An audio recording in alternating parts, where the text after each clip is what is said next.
Youth assembly സംഘടിപ്പിച്ച Bethel Marthoma യുവജന സഖ്യത്തെ, അവിടെയുള്ള നേതൃത്വത്തെ ഞാൻ പ്രത്യേകമായിട്ട് അഭിനന്ദിക്കുന്നു. നമ്മുടെ സ്വാഗത പ്രസംഗം കേട്ടപ്പോൾ തന്നെ അറിയാം ഇതിന്റെ പിന്നിലെ ശക്തമായ കരവും ശക്തമായ പ്രവർത്തനവും കൂട്ടായിരുന്നു. അതിന് നമ്മുടെ ഫിലിപ്സ് മാത്യുവച്ചൻ നല്ല നേതൃത്വം നൽകുന്നു എന്നത് സന്തോഷകരമാണ്. അച്ഛനെ സഹായിക്കുന്ന കൊച്ചമ്മയോടുണ്ട്. ഇതിന് എല്ലാവരും ചേർന്ന് നന്നായി ഓർഗനൈസ് ചെയ്തു ഇങ്ങനെ സംരംഭത്തിൽ മുതിർന്നു. ബഥേൽ മാർത്തോമ യുവജന സഖ്യ ശാഖയെ, ഇതിന്റെ കൺവീനേഴ്സിനെ, അവരോടൊപ്പം പ്രവർത്തിക്കുന്ന എല്ലാ പ്രിയപ്പെട്ടവരും വളരെ സന്തോഷത്തോടുകൂടെ ഞാൻ അഭിനന്ദിക്കുന്നു. അർത്ഥവത്തായ ജീവിതം എന്നൊരു വിഷയത്തെ അടിസ്ഥാനമാക്കിയാണ് യൂത്ത് അസംബ്ലി ക്രമീകരിച്ചിരിക്കുന്നത്. ജീവനുണ്ടെങ്കിൽ മാത്രമേ ജീവിതം, ജീവന്റെ ഒരു പരിണത ഫലമായിട്ടുണ്ടാകുന്നതാണ് ജീവിതം. അതുകൊണ്ട് ജീവനുള്ള ആളുകൾക്കാണ് ജീവിതമുള്ളത് എന്ന് നമുക്കറിയാം. നമുക്കൊരു ജീവിതം ഉണ്ടാകുന്നുവെങ്കിൽ ജീവനുണ്ട് എന്നതൊരു തെളിവുണ്ട്. എന്നാൽ ഇവിടെ പറയുന്നു അർത്ഥവത്തായ ജീവിതം.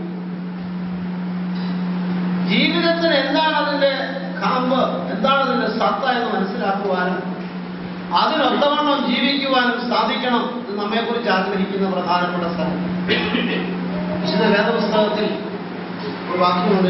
യോഹന്നാന്റെ സുവിശേഷം 10-ാം അധ്യായം 10-ാം വാക്യത്തിൽ പറയുന്നുണ്ട്, അവർക്ക് ജീവൻ ഉണ്ടാകുവാനും സമൃദ്ധിയായ ജീവൻ ഉണ്ടാകുവാനും മാത്രമേ ഞാൻ വന്നിരിക്കുന്നു. യേശുക്രിസ്തു പറഞ്ഞത് വചനം. യേശുവിലൂടെ ലഭിക്കുന്നതാകുന്ന ജീവൻ സമൃദ്ധമായ ജീവനിലേക്ക് നയിക്കുന്നതാകുന്നു എന്ന് ഓർമ്മപ്പെടുത്തുന്നതാകുന്ന ഒരു വാക്യമാണ്. യോഹന്നാന്റെ സുവിശേഷത്തിൽ ജീവിതത്തെക്കുറിച്ച് മരണത്തെക്കുറിച്ച് പ്രകാശിച്ച് പ്രതിപാദിക്കുന്ന അവസരത്തിൽ നാം മനസ്സിലാക്കുന്നു. യോഹന്നാന്റെ സുവിശേഷം 1-ാം അധ്യായത്തിൽ ആരംഭിക്കുന്നത് ലോഗോസ് ഹിമ്മോടുകൂടി. അവിടെ 1-ാം അധ്യായത്തിന്റെ 4-ാമത്തെ വാക്യത്തിൽ നാം വായിക്കുന്നു, അവനിൽ ജീവനുണ്ടായിരുന്നു, ജീവൻ മനുഷ്യരുടെ വെളിച്ചം. ജീവനെ സംബന്ധിച്ച് പറയുന്ന ഒരു സംഗതി, അത് വെളിച്ചം, റേഡിയന്റ്, വെളിച്ചം പകരുന്ന, അന്ധകാരം അകറ്റുന്ന ഒരനുഭവമായി ജീവനെ അവിടെ സൂചിപ്പിക്കുക ചെയ്യും.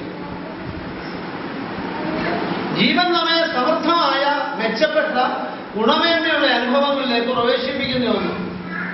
അതുകൊണ്ട് മെച്ചപ്പെട്ടതിനെ നൽകുന്ന ജീവന്റെ അടുത്ത പടിയായി ജീവിതം തുടർച്ചയായ ജീവന്റെ അനുഭവത്തിന് ഉദ്ഭുതമാകുന്ന ഒന്നാണ്. അത് നമുക്കറിയാം. ഈ സുവിശേഷത്തിൽ മരണത്തിൽ നിന്ന് പോലുമുള്ള ജീവനെ കുറിച്ച് സൂചിപ്പിക്കുന്നു. യോഹന്നാന്റെ സുവിശേഷം 11-ാം അധ്യായത്തില് ബഥാനിയിലെ ഒരു ഭവനത്തെ കുറിച്ച് പറയുന്നു. മാർത്തയുടെയും മറിയയുടെയും ലാസറിന്റെയും ഭവനം. അവിടെ യേശുക്രിസ്തു പറയുന്നുണ്ട്, ഞാൻ തന്നെ പുനരുത്ഥാനവും ജീവനുമാണ്, എന്നിൽ വിശ്വസിക്കുന്നവൻ മരിച്ചാലും ജീവിക്കും. യേശുവിലൂടെ ലഭ്യമാകുന്നതാകുന്ന ഈ സമർത്ഥമായ ജീവൻ മരണത്തെ അതിജീവിപ്പാൻ തക്കവണ്ണം, മരണത്തിനും ജീവൻ നൽകുവാൻ തക്കവണ്ണം മതിയായതാണ് എന്ന് ഓർമ്മപ്പെടുന്നു. ഈ ദൈവത്തിൽ വിശ്വസിക്കുന്നവൻ മരിച്ചാലും ജീവിക്കുമെന്നുള്ള ദൈവവചനം ഈ ദൈവത്തിലുള്ള വിശ്വാസത്തെക്കുറിച്ച്, ആശ്രയത്തെക്കുറിച്ച് പ്രത്യേകമായിട്ട് ഓർമ്മപ്പെടുത്തുന്നതായിട്ട് നാം കാണുന്നു. ഈ യോഹന്നാന്റെ സുവിശേഷത്തില് പല പ്രത്യേക വാചകങ്ങൾ നമുക്കുണ്ട്. ഐ ആം സെയിങ്സ് ഒക്കെ നമുക്കൊക്കെ അറിയാം, ഞാനാകുന്നു എന്നുള്ളതാകുന്ന പ്രസ്താവന.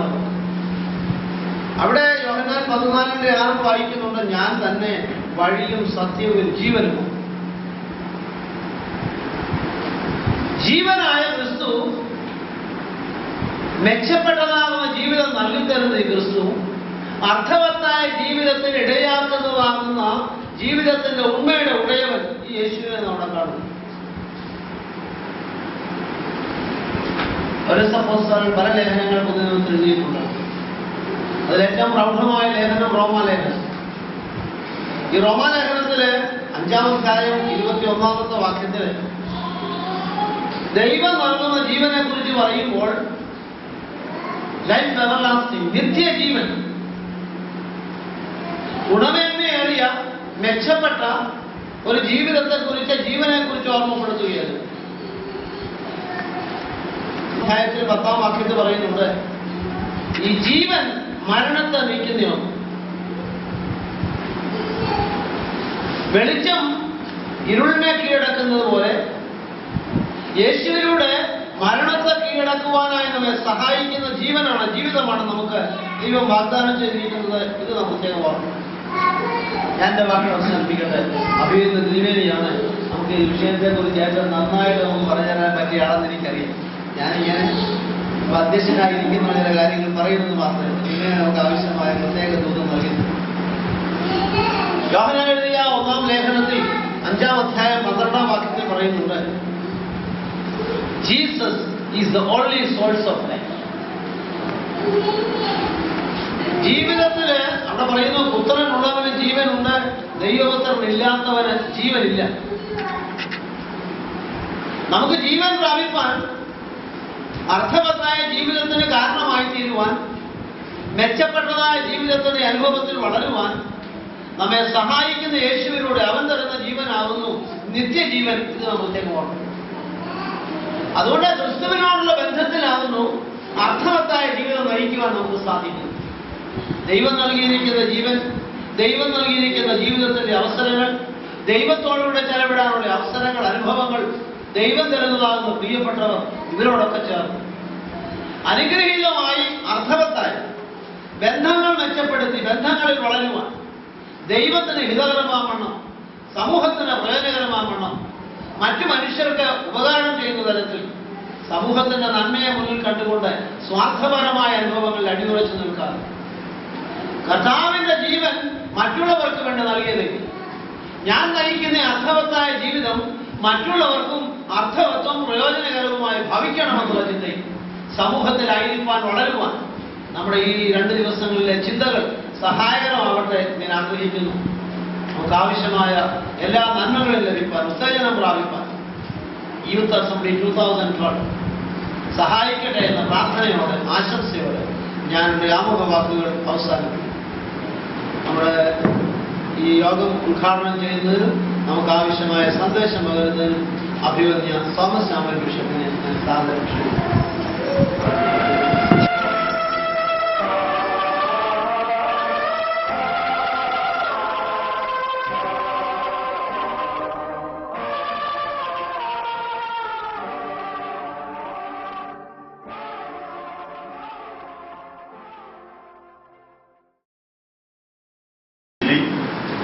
എന്നെ ക്ഷണിക്കാനായിട്ട് വന്ന ഇതിൻ്റെ സംഘാടകർ അനൂപ്, വൈജി, ബെൻസൺ, ഇവിടെ ഇതിൽ സംബന്ധിക്കുന്ന പ്രിയ കൊച്ചന്മാരെ, ഇവിടെ സന്നിഹിതരായിരിക്കുന്ന യൂത്ത് അസംബ്ലി ഡെലിഗേറ്റ്സ് ആയിട്ട് വന്നിരിക്കുന്ന യുവ സുഹൃത്തുക്കളെ യേശുവിന്റെ ധന്യനാമത്തിൽ സ്നേഹവന്ദനം. ഈ സമ്മേളനത്തിൽ കോഴഞ്ചേരീസ് ബദൽ മാർത്തോമാ യുവജന സംഘത്തിന്റെ ആഭിമുഖ്യത്തിൽ ഇവിടെ വെച്ച് നടത്തപ്പെടുന്ന ഈ യൂത്ത് അസംബ്ലിയിൽ എനിക്ക് വന്ന് പങ്കെടുക്കുവാൻ ഇടയായതിൽ വളരെ സന്തോഷമുണ്ട്. എന്നെ ഇതിലേക്ക് ക്ഷണിച്ച പ്രിയപ്പെട്ടവരോടുള്ള എൻ്റെ സംഘാടകരോടുള്ള നന്ദി ഞാൻ പ്രകാശിപ്പിക്കുന്നു. ഇവിടെ വന്ന് ഈ സമ്മേളനം ഉദ്ഘാടനം ചെയ്യുവാനായിട്ട് ഇടയായത് വലിയ ഭാഗ്യമായി ഞാൻ കരുതുന്നു. ഈ സമ്മേളനത്തിന് എല്ലാ മംഗളങ്ങളും ഞാൻ ആശംസിക്കുന്നു. പ്രത്യേകിച്ച് പ്രിയപ്പെട്ട കെ മാമനച്ചന് ഇവിടെ ഉള്ളത് എനിക്ക് കൂടുതൽ സന്തോഷമുള്ള ഒരു കാര്യമാണ്. അച്ഛന് മാർത്തോമാ സഭ ബഹുമാനപ്പെട്ട മാമനച്ചന് ഇതിന് വളരെ പ്രസക്തമായിട്ടുള്ള ചില ചിന്തകൾ നിങ്ങൾക്ക് പങ്കുവച്ചു. അതിൻ്റെ ചുവട് പിടിച്ച് പ്രായോഗിക ജീവിതത്തിലേക്ക് നിങ്ങളുടെ ശ്രദ്ധയെ ഞാൻ ക്ഷണിക്കാം.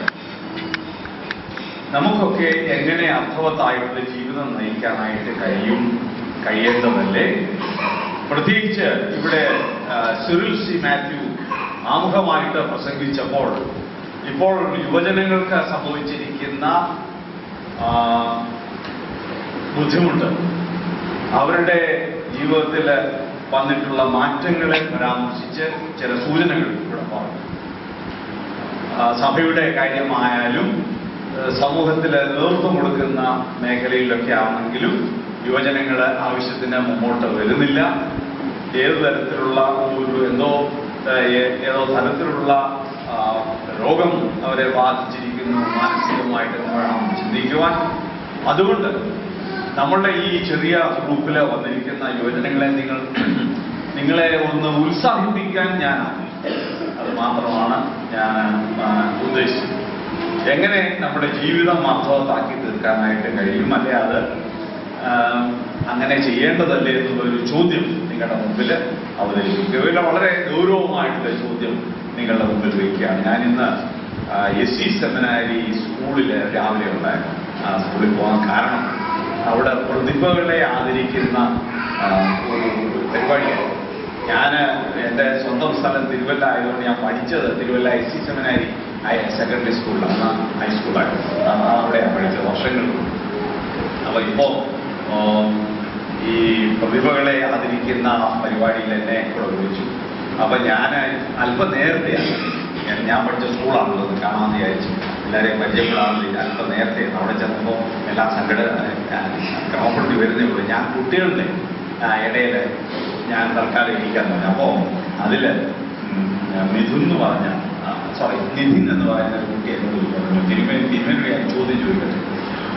അപ്പം ഞാൻ പറഞ്ഞു ചോദിക്കാൻ എന്താ, ഞാൻ വിചാരിച്ചില്ല പള്ളിക്കാരിലുമല്ലോ ചോദിക്കാം. അപ്പോൾ എന്നോട് നിധിൻ പറഞ്ഞു, ഇനി ഞാൻ അത് നല്ല ചോദ്യമൊന്നുമല്ല, ഒരു കുസൃതി ചോദ്യം. അപ്പോൾ എന്താണ് ആ ചോദ്യം? അപ്പോൾ പറഞ്ഞു ആനയുടെ ഉറുമ്പിനെ ചോദിക്കുന്നു.